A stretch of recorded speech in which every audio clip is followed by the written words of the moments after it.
যে আজকে জামাত ইসলামের ভাইরা বিভিন্ন জায়গায় বিভিন্ন লুটপাটের মধ্যে লিপ্ত হয়ে গেছেন। বালু মহল দখল, পাথর মহল দখল, আর নাম হচ্ছে সব বিএনপি। পাগল হয়ে গেছে আমাদের এই চাঁপাই নবাবগঞ্জের হারুন আর হারুনের বউ। আমার মনে হয় পাগলা কুত্তা দুইজনকে কামড় দিয়ে। আমরা জামাত ইসলামকে সমর্থন করিনি। আসসালামু আলাইকুম ভাই ব্রাদার, কি খবর সবার? দর্শক, জামায়াত নাকি ভারতের অত্যন্ত প্রিয়, মানে জামায়াতই ভারতের দালাল, এরকমই মন্তব্য করেছেন রুহুল কবির রিজভী। তো রিজভী সাহেব কি বলছেন জামায়াত এবং ভারতের সম্পর্ক নিয়ে আমাদের কাছে এই ভিডিওটি আজ আমরা দেখাবো। দর্শক, চাঁপাইনবাবগঞ্জের সাবেক এমপি হারুন সাহেব বলেছেন যে সারা দেশে চুরি, বাটপাট, লুটপাট, সাদাবাজি সব জামাত করতেছে, বিএনপিগুলি করে না। তো হারুন সাহেবের সেই ভিডিওটি আমাদের কাছে আমরা দেখাবো। আগে চলুন দেখেছি যে রুহুল কবির রিজভী তিনি জামায়াতের এবং ভারতের সম্পর্ক নিয়ে কি বলেন। এই ভিডিওটি দেখে সেটা আমরা হারুন সাহেবের সেই ভিডিওটি দেখব। আমরা জামাত ইসলামকে সমর্থন করিনি। আমরা জামাতকে আমাদের উদারতার কারণে, অর্থাৎ বিএনপি সরকারের উদারতার কারণে এই দেশে তারা প্রথম রাজনীতি করার সুযোগ পায়।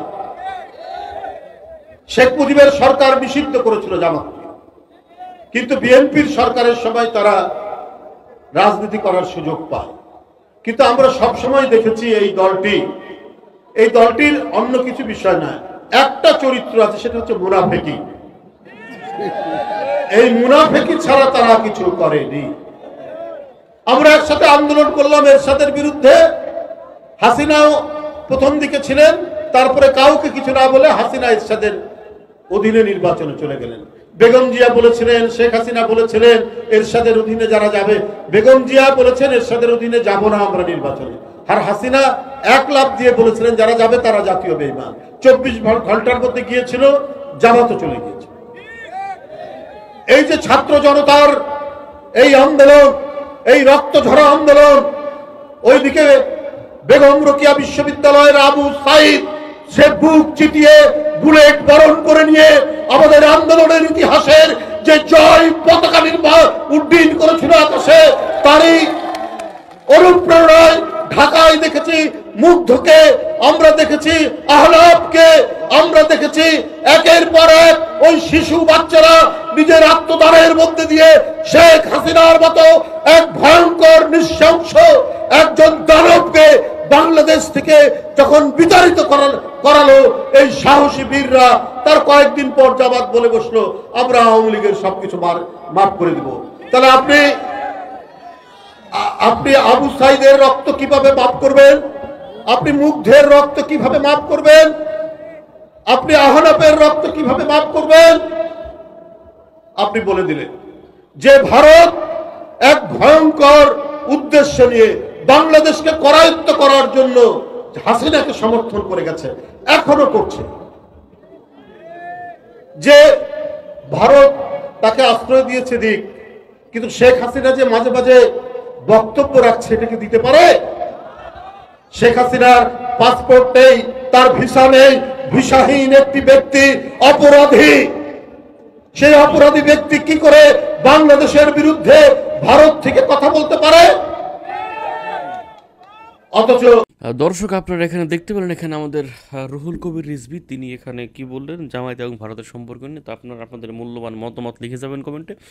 দর্শক, এইবার তো আমরা দেখে আসি যে এবার আমাদের বিএনপির সাবেক এমপি হারুন সাহেব তিনি বলছেন যে এই দেশে চুরি, বাটপারি, চাঁদাবাজি সব জামাত করতে, সেগুলি বিএনপি করে না।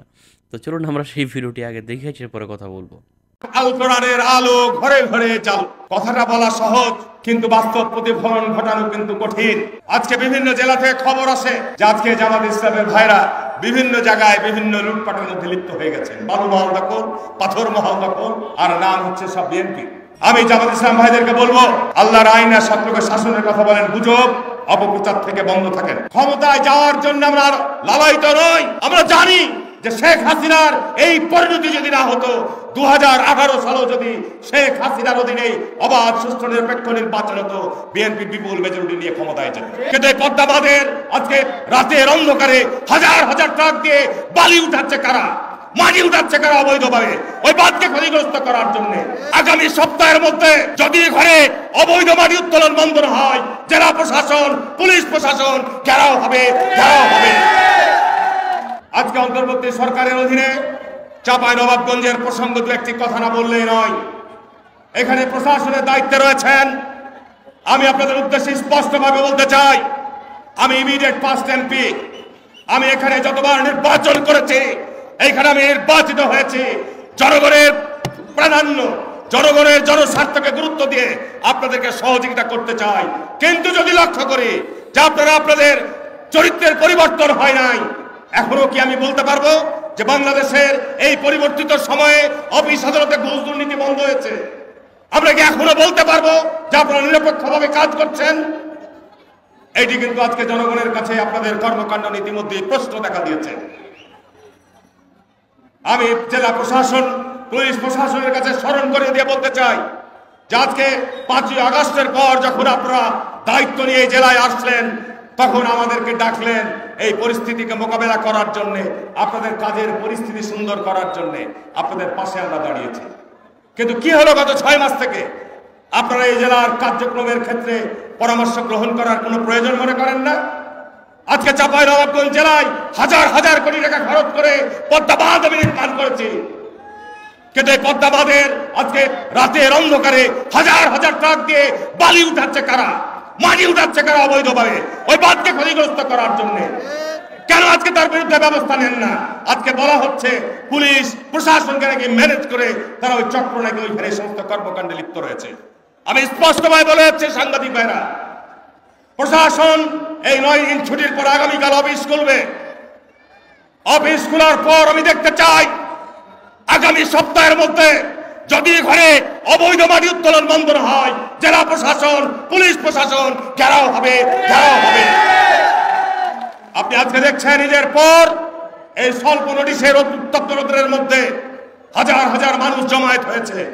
আর হারুন এমপি যদি জনস্বার্থে ডাক দেয়, তাহলে আবার আপনার ওই জায়গায় কিন্তু আপনারা থাকতে পারবেন না। স্পষ্ট পরিষ্কার যে আপনাদেরকে পদক্ষেপ গ্রহণ করতে হবে।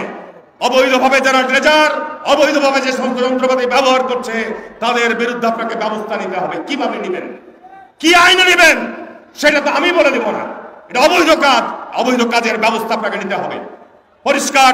দ্বিতীয় কথা হচ্ছে আজকে যারা আল কোরআনের আলো ঘরে ঘরে জ্বালো, কথাটা বলা সহজ কিন্তু বাস্তব প্রতিফলন ঘটানো কিন্তু কঠিন। আজকে বিএনপির বদনাম হচ্ছে, বিএনপিকে নিয়ে আজকে ইউটিউবরা বিভিন্ন ভাবে সমালোচনা করছেন। আমি স্পষ্টভাবে জানতে চাচ্ছি যে আজকে সরকার স্কুল কলেজ প্রতিষ্ঠানের কমিটি গঠন করার জন্য জেলা প্রশাসককে দায়িত্ব দিয়েছেন, নীতিমালা দিয়েছেন।